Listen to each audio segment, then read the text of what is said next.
Breaking news just came in. This winter, crisis has now taken 153 lives, with homeless populations bearing the worst impact as shelters overflow and outreach teams work around the clock to save people from freezing temperatures that have made New York City literally colder than Antarctica. What we are seeing right now is not just extreme weather, it is a complete atmospheric breakdown that is rewriting the rules of winter in America. Folks, I need to tell you something. Meteorologists are calling unprecedented. Right now, as I speak to you, we have a confirmed polar vortex split happening around February 15th that is going to change everything about the rest of this winter. 43 million Americans are under extreme cold warnings. The homeless community is facing a genuine survival crisis as temperatures plunge to levels that can kill within hours of exposure. Where are you watching from right now? Share your location and tell me what you are seeing.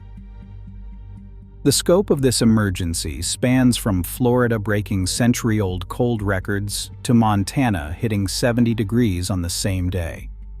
I want to know how this is affecting your area and if you are seeing anything like what I am about to show you. This morning, Central Park recorded 3 degrees Fahrenheit.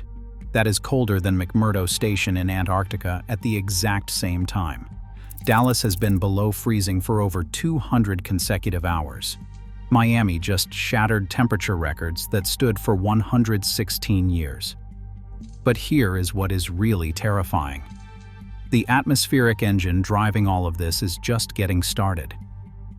The homeless crisis unfolding across America right now is heartbreaking. In New York City alone, outreach teams have found 17 people who did not survive the cold since January 19th. Shelters from Atlanta to Boston are at maximum capacity, with waiting lists growing longer every night. Chicago opened additional overnight warming centers as wind chills hit -40, but thousands of people are still sleeping outdoors with nowhere safe to go. Nashville and Memphis have outreach teams working 24/7, but they are telling me there simply are not enough beds for everyone who needs them. If you are finding this information crucial right now, especially with everything that is happening, hit that like button and share this immediately.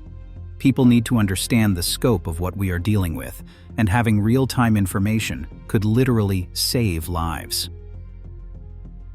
Let me break down exactly what happened to create this crisis, because the meteorology is absolutely shocking.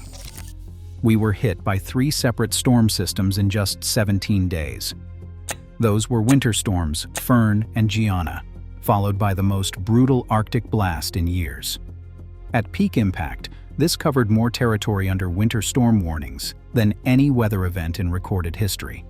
We are talking about a nearly 2,000-mile stretch affecting 230 million Americans. Winter Storm Fern kicked things off on January 23rd, but before anyone could recover, Winter Storm Gianna formed as what scientists call a bomb cyclone off the Carolina coast. It was so intense that the Air Force flew Hurricane Hunter aircraft into it. They almost never do that for winter storms. The storm underwent explosive cyclogenesis, with its central pressure dropping 30 millibars in 24 hours. That pressure fall was 67% beyond the threshold for bomb cyclone classification. Here is where it gets really wild. While the eastern half of the country was experiencing record-breaking cold, the western United States was hitting temperature records in the opposite direction. Montana reached 70 degrees. Los Angeles hit 88 degrees, hotter than typical summer days. The temperature contrast was so extreme that we literally had record heat and record cold happening simultaneously in the same country. Comment below and tell me what your biggest concern is right now: power outages, travel safety, or just getting through more weeks of dangerous cold. Your local perspective helps everyone understand how widespread these impacts really are, and I read every single comment. Now let's talk about what's happening state by state, because this is affecting people differently depending on where you live. Florida experienced some of the most bizarre conditions imaginable. every single official climate monitoring site broke or tied record lows for 2 consecutive days. Melbourne hit 24 degrees Fahrenheit, an all-time February low. Fort Pierce recorded 23 degrees Fahrenheit, also setting an all-time February record. But here's something that shows you just how extreme this got. Snow flurries were spotted in Tampa Bay and Sarasota for the first time since 2010. Cold-stunned iguanas were literally falling from trees across South Florida. One wildlife removal company collected 2,500 iguanas in just 2 days. These animals shut down completely when temperatures dropped below 50 degrees Fahrenheit. Tennessee took the worst hit for infrastructure damage. Nashville Electric Service reported peak outages of 235,000 customers, roughly half their entire service territory. Recovery stretched across the entire first week of February, with over 27,000 customers still in the dark by February 7th. The Tennessee National Guard had to clear 650 miles of roads while conducting welfare checks on people trapped in their homes. Share this video right now with anyone who needs to know what's coming next, because the forecast for the rest of February and early March could affect millions more people. The information about this polar vortex split is something everyone needs to understand. Mississippi officials called this the worst winter storm since 1994. Nearly 300,000 customers lost power, with 25,000 still without electricity on February 5th, almost 2 weeks after the initial storm hit. Families were spending $400 or more on propane and generators just to keep from freezing in their own homes. But here's some good news that shows infrastructure can be improved. Texas. Remember the devastating grid failures during Winter Storm Uri in 2021? This time, the grid held strong. Battery storage increased from 220 megawatts to 17,000 megawatts. At peak demand, batteries supplied 9.5% of total grid power. It proves that lessons learned from past disasters can make a real difference when properly implemented. The Northeast faced cold that just would not quit. Washington, D.C. endured 233 consecutive hours below freezing, the longest streak since 1989. New York City deployed 60 warming shelters and 20 warming buses that circulated continuously, but the demand far exceeded capacity. Mayor's officials reported this as potentially the longest consecutive freezing period in the city's recorded history. For our most vulnerable neighbors experiencing homelessness, this has been a true life or death situation. Boston shelters reported turning away people every night because they simply ran out of space. In Philadelphia, outreach teams found people trying to survive in 20 below wind chills using only cardboard and blankets. Detroit opened school gymnasiums as emergency warming centers, but many people could not reach them safely through the dangerous conditions. Tell me in the comments what you are seeing in your community. Are local shelters at capacity? Have you seen people struggling with the cold who need help?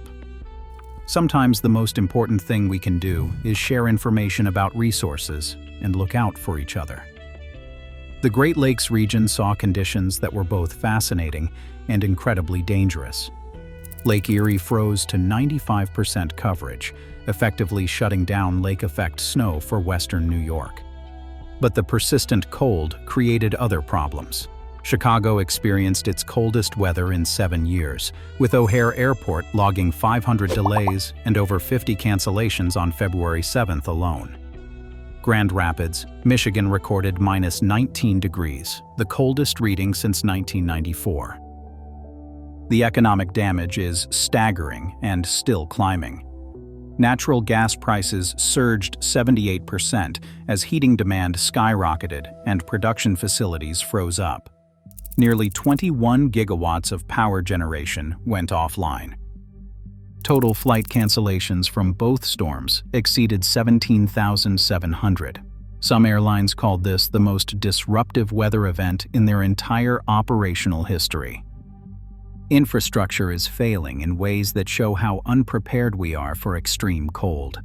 Baltimore reported 160 water main breaks since late January. Cincinnati saw 80 breaks as old cast-iron pipes buckled under temperatures they were not designed to handle. These are not just numbers. These are families without water in sub-freezing temperatures. Now here's what everyone needs to understand about what's happening next, and this is critical.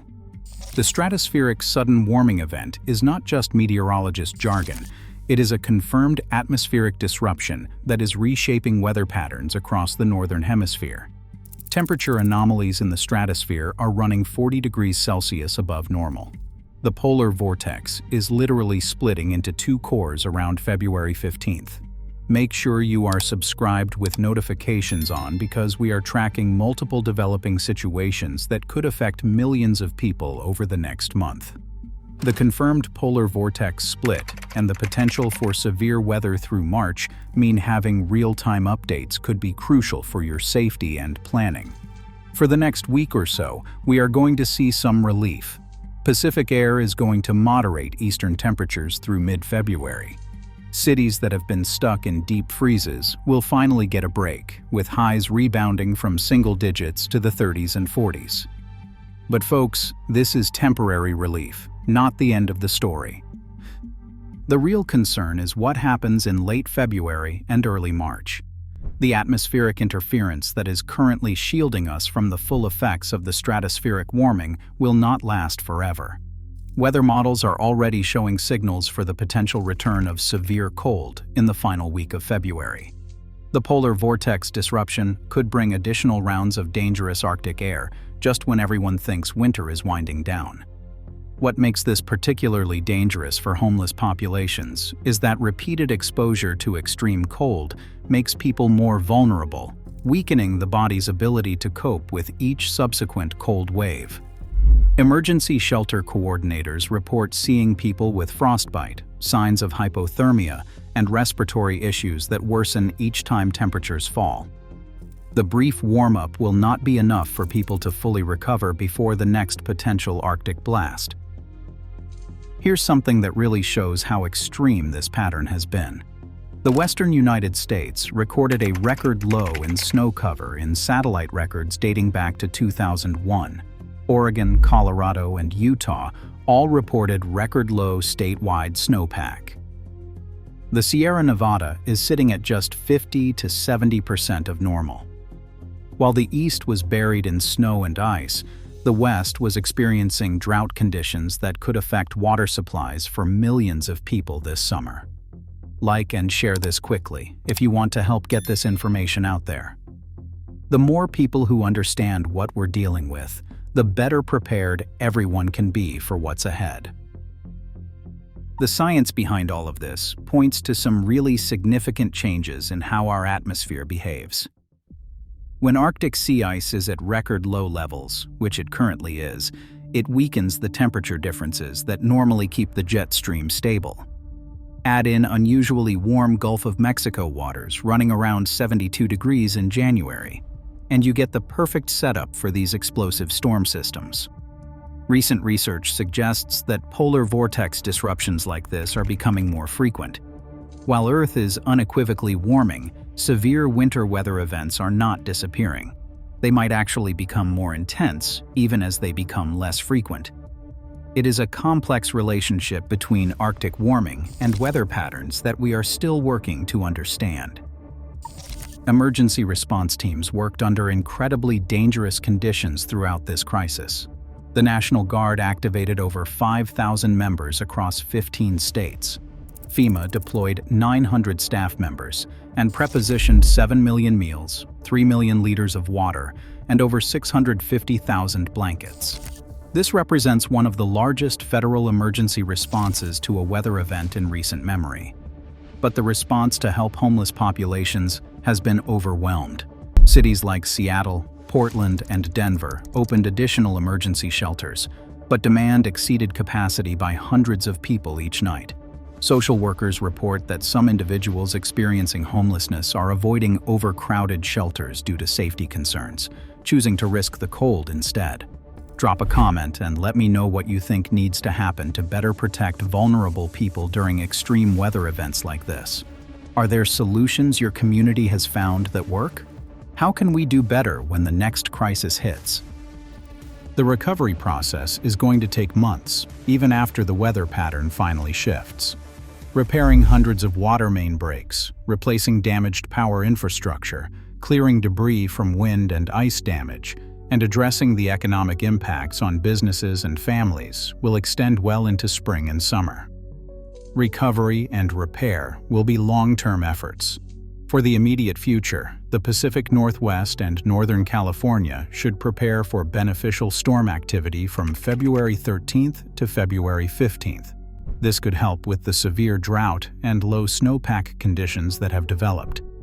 The Northeast needs to stay alert for a potentially significant winter storm from February 15th to February 21st. Be alert and ready. Here is what makes the next phase particularly concerning. The February 15th polar vortex split could create a pattern where Arctic air becomes even more unstable. Instead of staying locked in the Arctic where it belongs, we could see repeated southward plunges of extremely cold air through the rest of winter and into early spring.